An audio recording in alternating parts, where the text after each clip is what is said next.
That Friday, in October 3rd, 1997, the long Labor Day weekend was just beginning.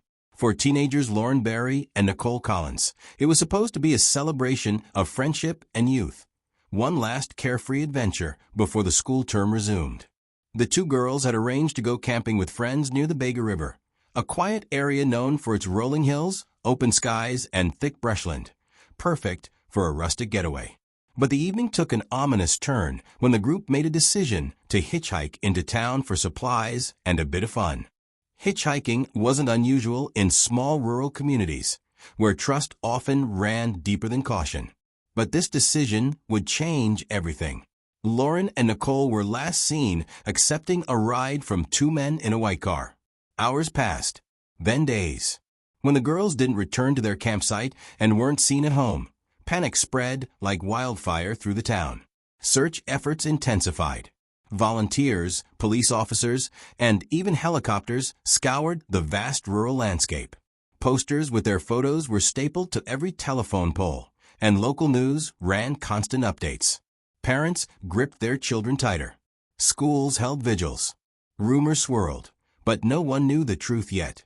The disappearance of Lauren Barry and Nicole Collins became more than a missing persons case. It was a community's collective nightmare, marking the moment when innocence was violently stolen from the town of Benalla. Welcome. This is Crime Uncovered, where every case has a story, and the truth is often stranger and darker than fiction. If you haven't subscribed yet, kindly do so to stay updated on the latest crimes we uncover. That fateful day, for Lauren Barry and Nicole Collins, the plan was simple. Gather with a few friends and camp under the stars at a familiar clearing near Tithraga Road, just a few kilometers outside their hometown of Benalla. It wasn't far, close enough that parents could check in, yet secluded enough to feel like a proper adventure. Nicole's father had even helped set up the tents earlier that day, trusting the group would be safe in a place they all knew well. The campsite buzzed with a kind of energy only a group of teenagers could generate. Laughter echoed across the clearing as stories were passed around the campfire. Someone had brought marshmallows, and the flames hissed with each sugary burst. The smell of smoke mingled with the fresh scent of the bush, eucalyptus, damp bark, and wild grass. Flashlights flickered like fireflies as boys and girls wandered off to find private corners for whispered conversations. There was music playing low from a portable stereo, the kind that crackled every time someone stepped too close. But beneath the surface, not everyone was feeling the joy. Nicole Collins sat quietly, withdrawn from the group's energy. She had recently broken up with her boyfriend, who was also part of the same circle. The sight of couples laughing and holding hands was like a knife twisting in her chest. Every smile reminded her of what she had lost. Lauren noticed immediately. She always did. Loyal and intuitive, Lauren tried to lift her friend's spirits with jokes and nudges, but Nicole's eyes kept drifting toward the shadows, toward thoughts she couldn't shake. By the time night fell on October 6th, the mood at the campsite had mellowed. Most of the group had tucked into sleeping bags, their laughter fading into snores and murmured conversations.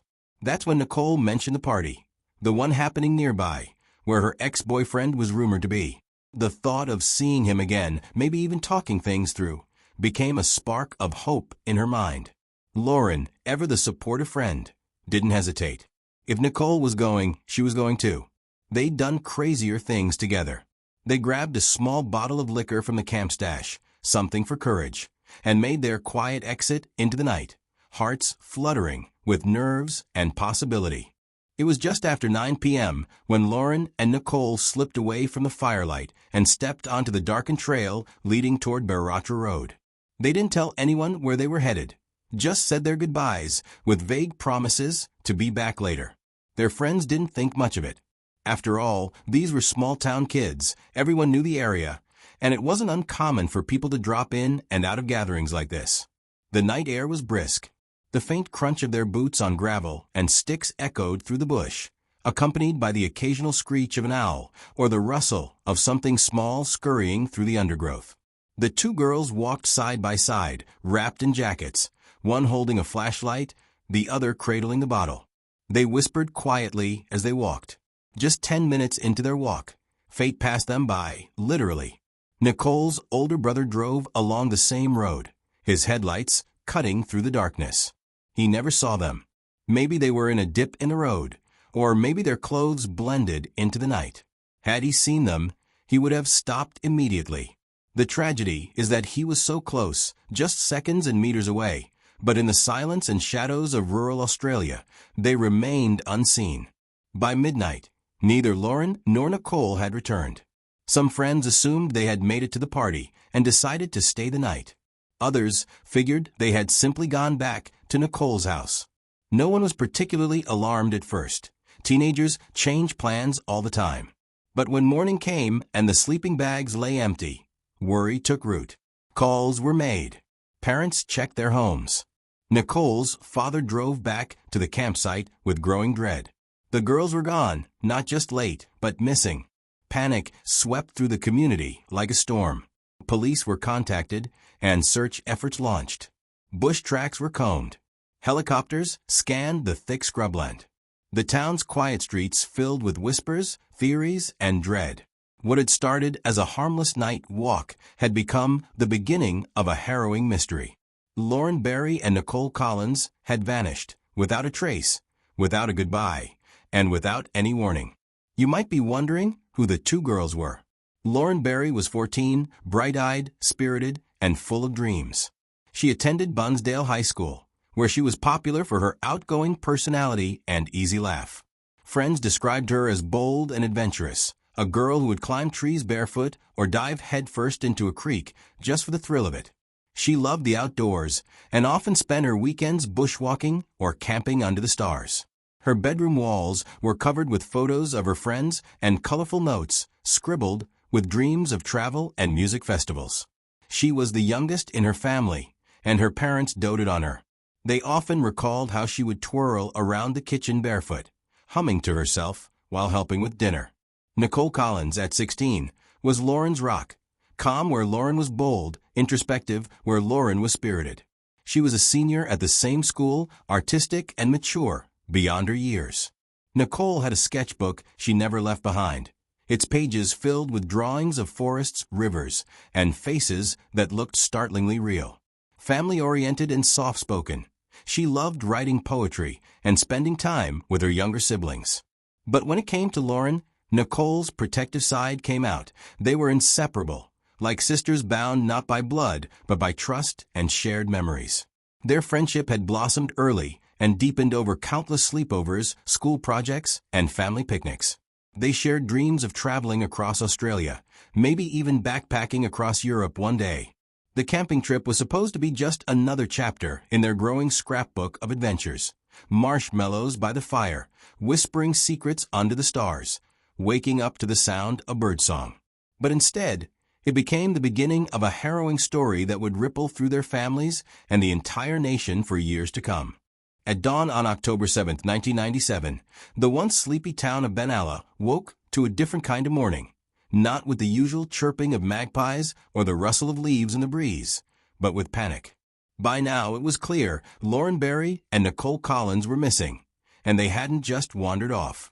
But as the hours turned to days, hope began to give way to dread. Then came a chilling development. Pieces of Lauren Barry's clothing were discovered discarded near an old rural road, partially hidden by scrub.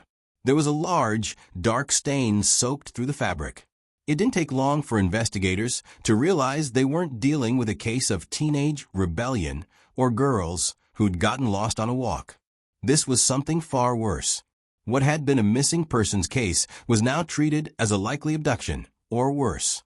Police ramped up their presence in the area. A special task force was assembled, bringing in forensic teams and detectives with experience in major crimes.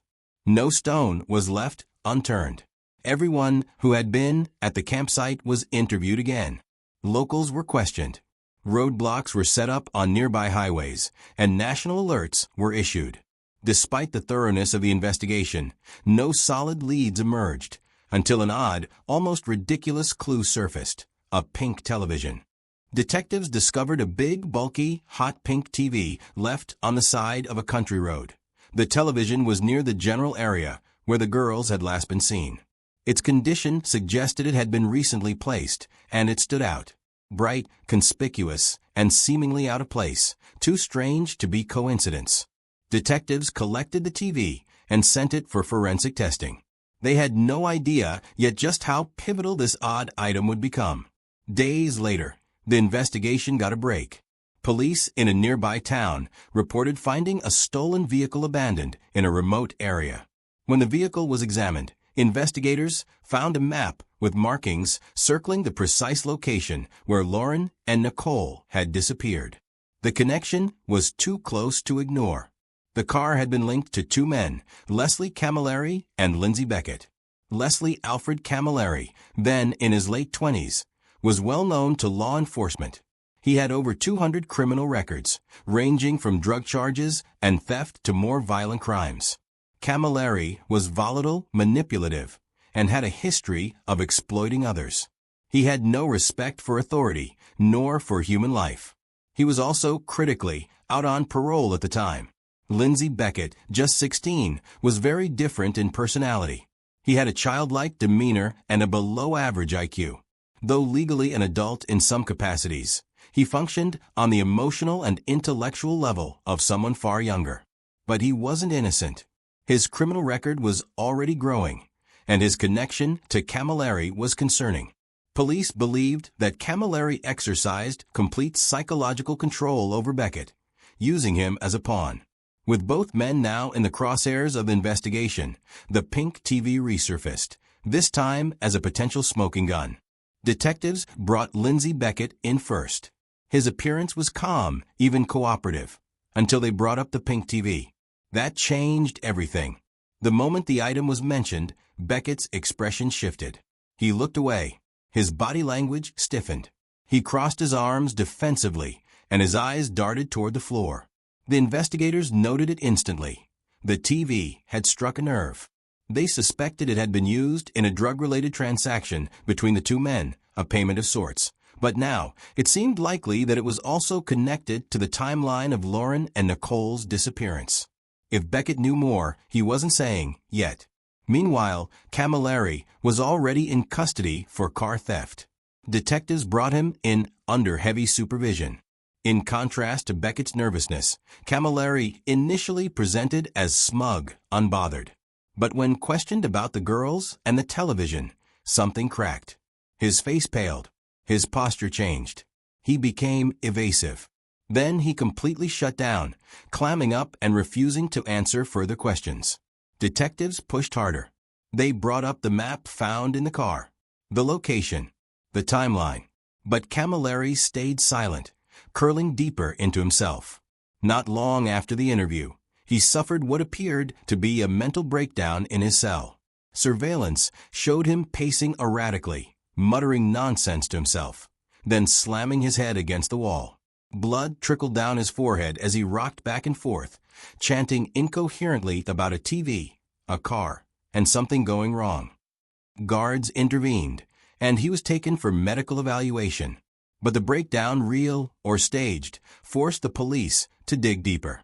Something had gone terribly wrong, and the pink TV, odd as it seemed, had become the thread unraveling a horror far greater than anyone had imagined.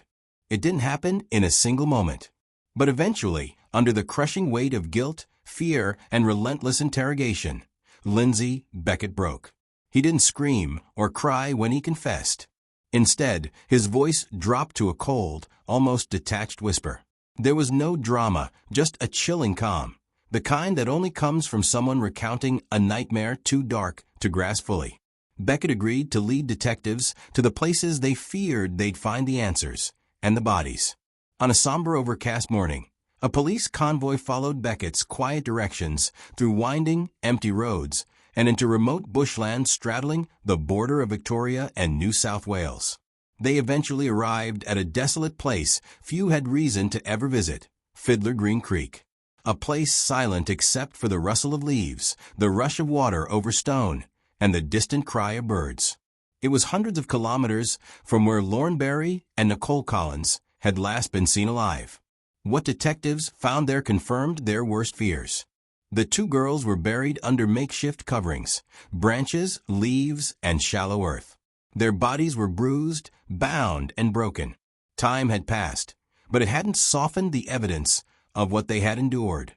Crime scene investigators moved with solemn precision. No one spoke unless they had to. Even the most hardened officers had to step away. Back at the forensic lab, experts worked painstakingly to recover every shred of truth their bodies could tell. The physical evidence aligned with the horror Beckett had only begun to reveal. This wasn't a crime of passion or impulse. It was prolonged, premeditated torture. And now, the truth was no longer hidden in silence or lies. It was laid bare in the broken bodies of two innocent girls. In his formal statement, Beckett unraveled the story of the girls' last hours, a grim, harrowing timeline of escalating cruelty. It began, as so many tragedies do, with a moment of innocence. Lauren Barry and Nicole Collins, best friends and full of teenage joy, had been camping with family when they decided to walk to a party nearby. The path took them along Baratra Road, a rural stretch largely empty that night, except for a car driven by Leslie Camilleri, with Beckett in the passenger seat. Camilleri spotted the girls and pulled over. He leaned out and offered a lift, friendly, charming, even joking about taking them to a show in Bega. The girls, unaware of the danger and reassured by their casual demeanor, accepted. But there was one problem: the pink TV in the back seat. It was too large to fit with the girls inside, so Camilleri pulled it from the car and left it on the roadside, promising they'd come back for it. That TV, seemingly irrelevant at first, would later become a haunting breadcrumb leading police to the truth. Once the doors shut behind Lauren and Nicole, the nightmare began. Both men pulled out knives. They didn't yell, didn't explain, just cold steel and terror. The girls screamed, but there was nowhere to run. Beckett assaulted Lauren. Camilleri targeted Nicole. The car stopped multiple times in isolated national parks and forests, where the assaults continued, each one more brutal than the last. They were degraded, humiliated, and used like objects, and still clung to hope that they might be let go. Camilleri promised they wouldn't be killed. He said they'd be tied up and left somewhere they could be found. It was a lie, and he knew it. The final stop was Fiddler Green Creek, isolated and unlit. The girls were gagged and bound. Camilleri, always the dominant one, handed Beckett a knife and gave the order, "Kill Nicole." Beckett hesitated. He was young, scared, weak-willed. But Camilleri leaned in and whispered that if he didn't obey, he would die too. Beckett complied. Nicole Collins died first. Lauren Barry fought back, fighting with everything she had. In the scuffle, she was stabbed in the neck multiple times. Her hands were bruised from trying to fend off the blade. Nicole, bound and watching her best friend bleed out, sobbed and asked one final question. "You're going to kill me, aren't you?" She already knew the answer. And then silence. When the bodies were formally identified and the full truth revealed, the country mourned. Australia, still reeling from previous high-profile crimes against children, was gripped with a familiar but fresh wave of grief, rage, and helplessness. The arrests of Leslie Camilleri and Lindsay Beckett were swift. They were charged with multiple counts of abduction, rape, torture, and murder. The evidence was overwhelming. The testimony irrefutable. But no courtroom could fully capture the scope of what these men had done. Camilleri, defiant and emotionally cold, showed no remorse during the trial. Prosecutors painted him as the mastermind, manipulative, brutal, and entirely without empathy. Beckett, on the other hand, appeared broken, often unable to meet the eyes of the families. He testified against Camilleri in exchange for a reduced sentence, but the truth was clear. He had participated, and no plea could absolve him of that. Both men were convicted. Camilleri was sentenced to life without the possibility of parole.